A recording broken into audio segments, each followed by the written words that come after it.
I love my life, ooh, I love my body, yeah, I love myself, yeah. Woo-hoo. Welcome to the Shaft Show.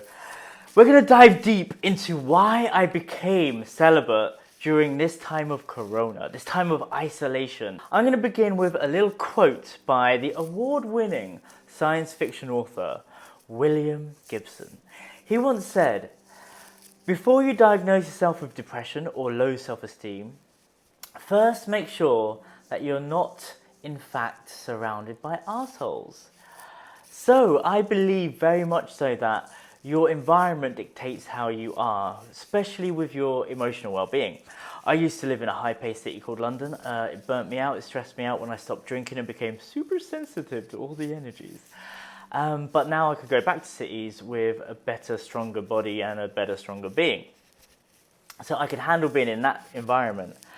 You get very absorbed in whatever you're into, and when I'm in that environment, I'm very much like purpose-driven. I know exactly what I want, and I get what I want because I'm in a city full of people knowing what they want. When I'm back on Tantra Island, this place used to be known as Tantra Island because this is where all the crazy tantric conscious orgies, yoni massages, lingam massages, sex magic rituals, stuff that I was mainly running, was happening. But ever since coming back, this place has changed. Now we have majority people that are, my friend describes it as being spiritually sick. They're all seeking, they're all lost, they're all looking for answers. A lot of people trapped in their trauma stories, going from one workshop, from one healer to another workshop to another healer, doing ayahuasca, doing Kambo, doing like all these things. And they're becoming more and more ungrounded, more and more unstable. A lot more shit is coming up. And then they're in an environment full of victims helping victims. And it's a sad sight to see when I'm out there. I predominantly live in a female governed society, like a matriarchal system, basically. You will notice when you go into the spiritual circuit yourself, it's just women. Eckhart Tolle even describes this. It's like they just know that there's something inherently wrong, so they go on the mission to find out what it is. And then they go on the seeker's journey, and then they find their spiritual awakening, and then they become healers and teachers and help the world. It's a beautiful journey, but there is this first initial process where people are in their first year of spirituality. So I'm surrounded by this on this island. Not a lot of Tantra anymore. You need to be quite advanced on your spiritual journey to be tantric. You need to be quite advanced in your self-love, self-worth, jealousy journey to be able to open up sexually and intimately with other people. The biggest issue in the spiritual journey is it's all about self-love. Religion is all about the self and God. A lot of people don't deal with what's down there, sexuality that's repressed, whereas Tantra deals with sexuality, deals with that connection with yourself, and has the tools to go to your parents to talk about why you are the way you are and overcome all of your sexual traumas through body work, yoni massage, and everything like that. So, putting things into context, why did I become celibate?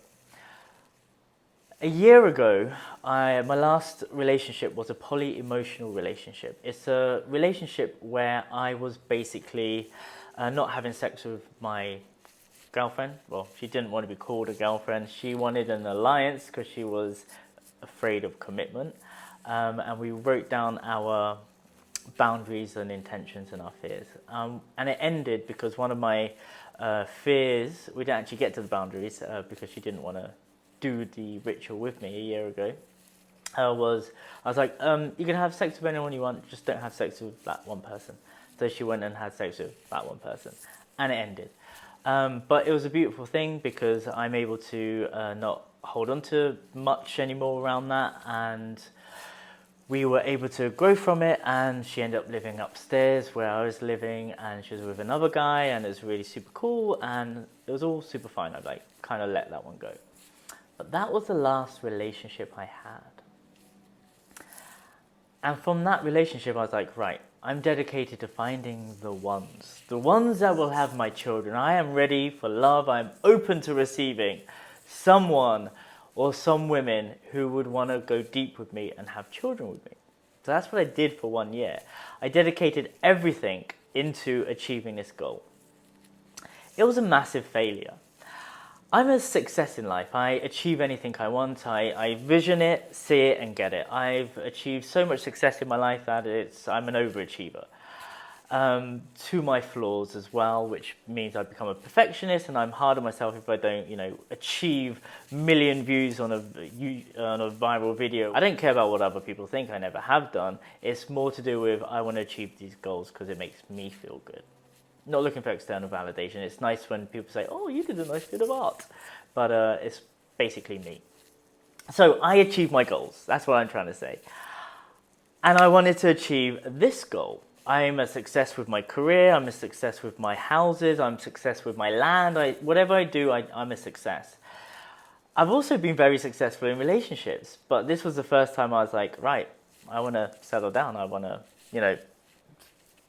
I want to find a woman who want to bear my children. This is where I want to be. So I moved to Sweden so I could stay in one place, be grounded long enough to have a family, to start this deep journey. And what happened was I just kept on meeting emotionally unavailable women.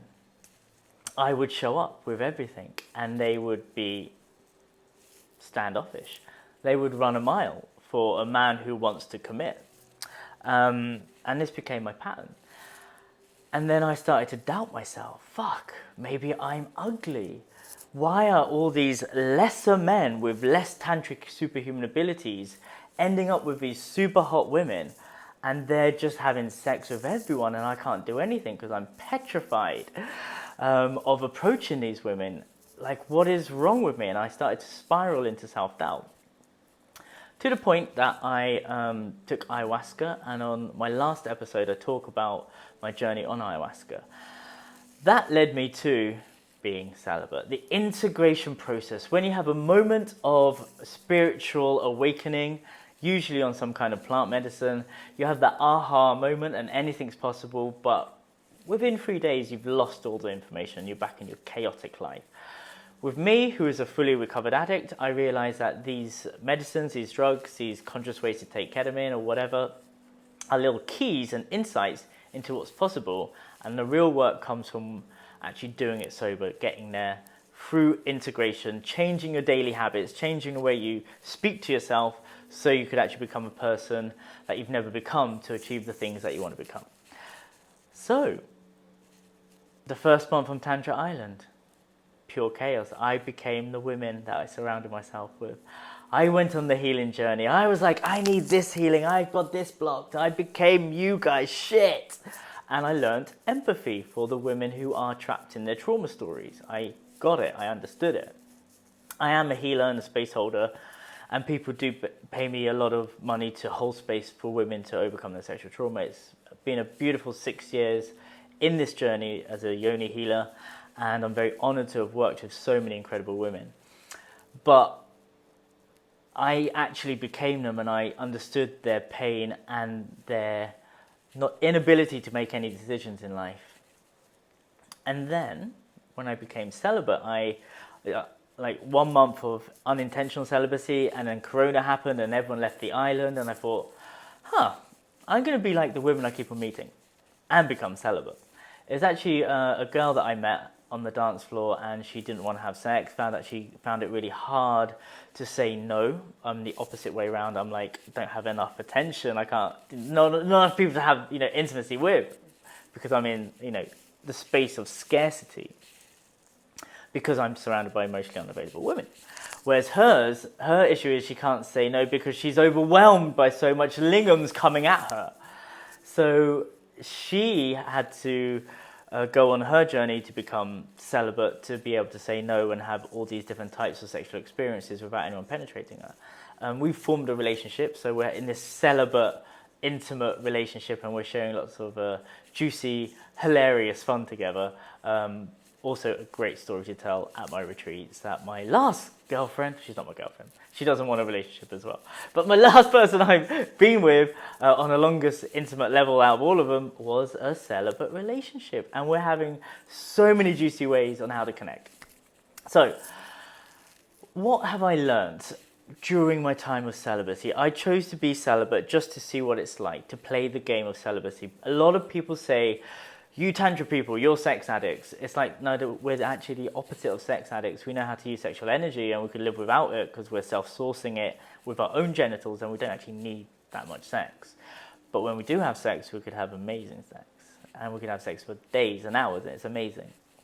If I was a sex addict, I'd be watching a lot of porn or using prostitutes or being really sexually frustrated. But instead, I'm like super chilled and directing this sexual energy in purpose. So what happened was, I stopped hanging around with these ungrounded women.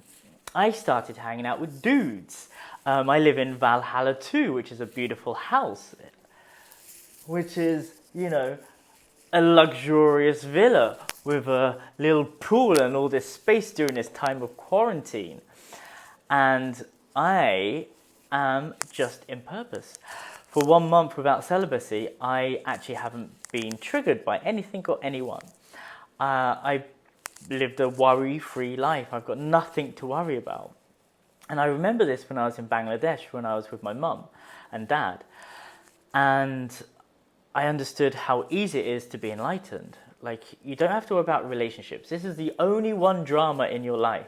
Think about all the pain and suffering that's happened in your life. It's because genitals touched genitals and emotions got involved, and then babies happened, and then basically everything revolved around relationships. If you don't have that equation in your life, you live a very drama-free life. No dramas. Life is simple. Even when I was in a relationship, it's quite simple as well. But the thing is, a lot of women love drama. A lot of women want to see the fire in a man so they feel like there's something going on.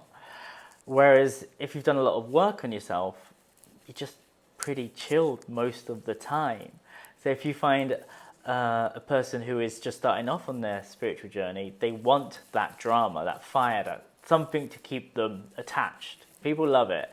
I don't, because I've been in healthy relationships for for many years, and I've also lived a life of polyamory, love, freedom, and the most incredible relationships that have healed me and healed the relationship with my parents. Like, I love relationships.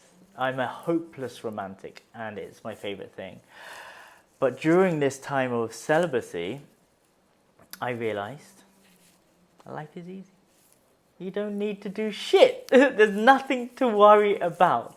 I found the integration process from my ayahuasca journey, which showed me how to get rid of this thing inside of me, which is this neediness around relationships. Since being on the journey, I was like, I need to be in a relationship. If someone doesn't show up to be in a relationship with me, I become frustrated. And then I go, all women are like this. They're not showing up. All women are shit because this one person did this to me. So I had to let go of this perception of women.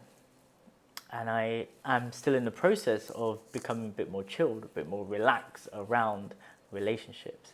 Become a bit more chilled and relaxed around if someone doesn't show up for a meeting, I don't go into the victim mode. Turns out being a man and being surrounded by super hot Vikings every day is really super chilled. I remember going out from quarantine, from lockdown, and there was a bunch of women, and it was the first time I'd been surrounded by women for a long time. I could feel their energy. It's like really, they're just talking at each other. And me being a dude, hanging out with dudes who are super chilled, we're like, wow, that was intense. And I genuinely felt sorry for these people because they have no concept of how it is to be chilled, because they love the drama. They love to talk about relationships or the imaginary relationships and the assumptions that they have are in relationships, like, and having to hear them go on and on and on. about their problems in these relationships because they have no idea how to have healthy boundaries. They've not studied Tantra. They haven't understood love, sex, and intimacy because that's a vocabulary that they stay away from because they're spiritual. They do yoga. They're into self-love. They're into taking fancy pictures for Instagram and looking like a goddess, whereas they've done no inner work around their shadow work. They've done no inner work around that little child that got hurt because their daddy left them, and now they're looking for this external validation from other men to say, look, you're doing really well, daughter, you're really amazing. So yeah, this is an issue. And I'm glad I did this experiment. It's been 3 months of being celibate, 2 months of being celibate intentionally, and on June the 1st, I may stop. I feel like, I've done the work that I wanted to do. I feel like I saw the issue of neediness. I saw how to relax in rejection. I saw how to not take things personally when someone doesn't show up for a meeting. And I saw what my patterns were regarding being in scarcity around love, sex, and intimacy. There's also this element of not being enough coming up a lot because I see these lesser trained men having all of this amazing love, sex, and intimacy and destroying the vast amounts of women's lives because they just are bulldozing their way through all of this because, they just don't care as much as I do. So I'm uber sensitive and I'm highly empathic and I feel everything. So I become more cautious, which means I don't dare to approach anyone. I don't dare to express my true desires. But this is just a recent thing that's been happening since I've been suffering from chronic pain for the last 2 years, and I'm slowly coming out and starting to get back into the game again. I mean, I'm wearing jewelry now. I feel a little bit better about myself, and I've let go of that story around the fear of approaching and fear of rejection because I'm doing that inner work every day to approach people, to talk to anybody, to be an everyman and not just connect with the hot women.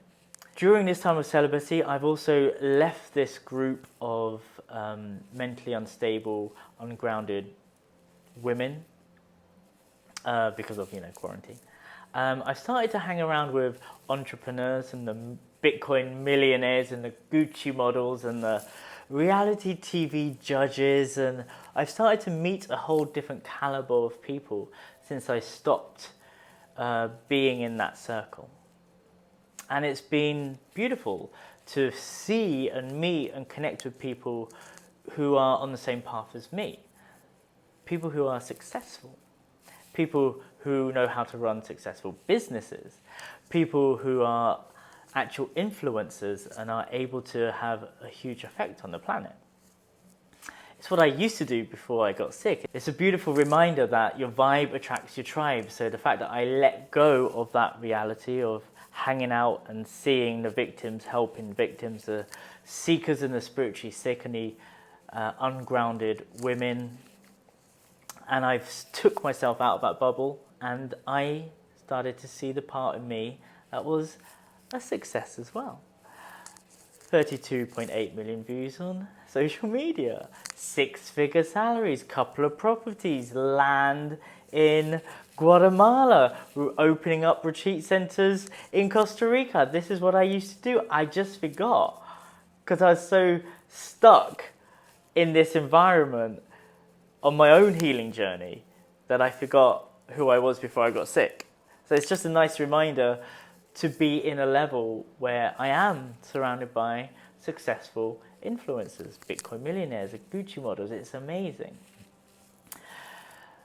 I was asking my friend who did celibacy for 2 years, and I said, what did you learn? And he said to me, I learnt that I will never do this again. And I learned that this is a cop-out.